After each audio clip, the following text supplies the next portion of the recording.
3 boys recognized her and rushed at Liv like hunters, scaring her into running. Luckily, she found a hideout and escaped. "Here we go again, I'm going to find you." Henry had already spotted Liv, but decided to let her off easy.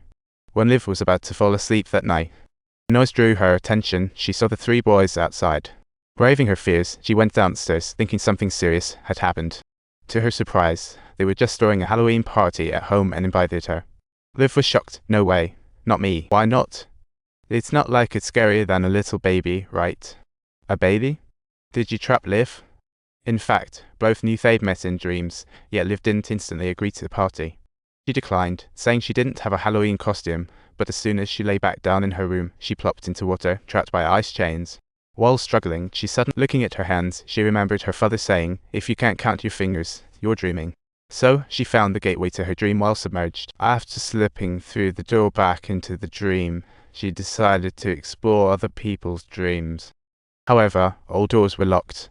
Checking one by one, she suddenly saw Maya's dream and peeked through the keyhole. She saw Maya dream of her dad. Then a girl interrupted. Liv recognized her as Annabelle, Grayson's mentioned friend, who told Liv, "If you want to see Dad, just go to Arthur's party." Just then, Liv was jolted awake by a puppy's lick. Remembering Annabelle's words, she decided to attend the party that night and went with Grayson to Arthur's house. Since Liv didn't have a Halloween costume, she had to wear Grayson's sailor outfit. They took her to the music room, where Arthur pulled out a dream book. To unleash the power of the dream book, they needed 4 boys and 1 girl. They already had 4 boys but were short 1 girl, and the boys became dream seekers following the book's guidelines. They can enter others' dreams, lives a natural, no training needed. Originally, they aimed to have Annabelle as the girl, but she vanished, so they had to find someone else. Grayson kept urging Liv not to participate, but Liv couldn't resist the temptation from the other 3 and chose to join in. She and the other 4 boys pricked their fingers to activate the powers of the dream book. They pressed their blood-oat fingers onto the book, completing the first phase. The next phase involved each person writing a dream and then burning it. This way, their dreams would come true. Grayson wished to be student council president, and that night, when Liv entered the dream, she saw Grayson celebrating his election at school. Just then, someone jumped on stage and yanked off his pants, instantly turning Grayson's dream into a nightmare. Liv was left jaw-dropped in the audience when Henry burst in and dragged her. Henry said this is Dreamland, connecting old dreams, and wearing others' clothes or accessories lets you enter their dreams. He fell for Liv at first sight in a dream. Liv had feelings for him, too, but just as they were about to kiss, Grayson woke her up, warning her that you couldn't just hop into someone else's dream. He then instructed Liv to take off her clothes, and at that moment, Liv understood the rules. They enter another dream, wear their clothes. So she put on Maya's socks.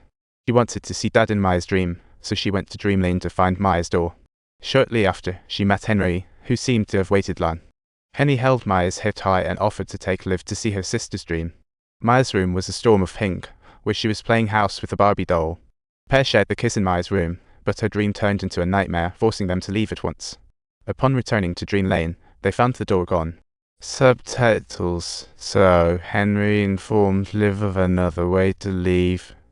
In fact, Maya's dream was just like a toy world.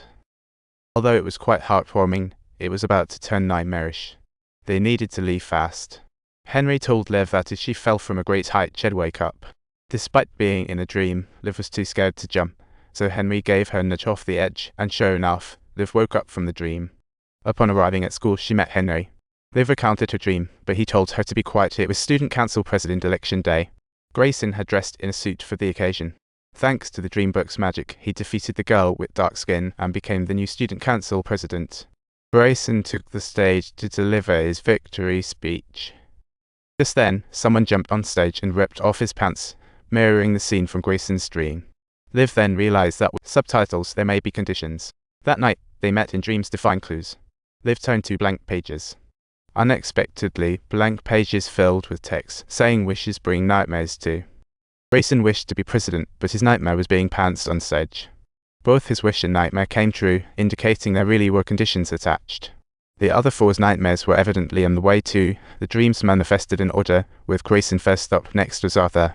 Arthur hesitated and wouldn't reveal his nightmare when suddenly, a door started to crumble. The others quickly recognized it as the Dark Girl's door. Under pressure, Arthur finally revealed the truth about his nightmare.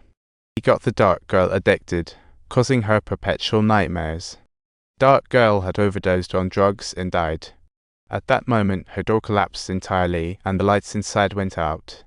The five quickly awoke, searched for the Dark Girl all night, and found her in an abandoned bar, where she had overdosed and died. Liv wandered home in a daze, stumbling upon an envelope from a stranger addressed to her.